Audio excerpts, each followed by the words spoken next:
সম্মানিত দর্শক মণ্ডলী, আপনারা জানেন চট্টগ্রাম বিভাগীয় 8 দলের সমাবেশ। এই সমাবেশের সর্বশেষ পরিস্থিতি জানাতে আমি আপনাদেরকে সরাসরি দেখানোর চেষ্টা করছি। দর্শক, আপনারা দেখতে পাচ্ছেন কোতোয়ালির মোড় অলরেডি এখন জ্যাম। সমাবেশ ভাঙছে কিছুক্ষণ আগেই। আপনাদেরকে সর্বশেষ পরিস্থিতি দেখানোর চেষ্টা করছি। আপনারা দেখতে পাচ্ছেন মামুনুল হক এই মুহূর্তে বের হয়েছে।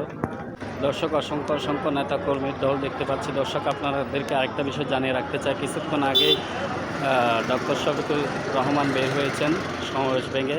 অলরেডি 1.5 ঘন্টা পর্যন্ত কোতোয়ালির মোড় জ্যাম ছিল। এত যে দূর দূরান্ত থেকে আসা নেতাকর্মীরা তাদের নিজের বাসস্থানে যাওয়ার জন্য এখন বের হয়েছে।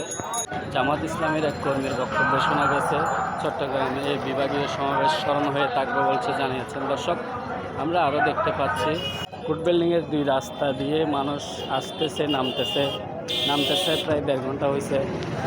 1.5 ঘন্টা পর্যন্ত এত নেতা কর্মী এত কর্মী। দর্শক, আগে কখনো দেখিনি জামাতের 8 দলের এই বিভাগীয় সমাবেশটি স্মরণ হয়ে থাকবে বলে জানিয়েছেন নেতাকর্মীরা।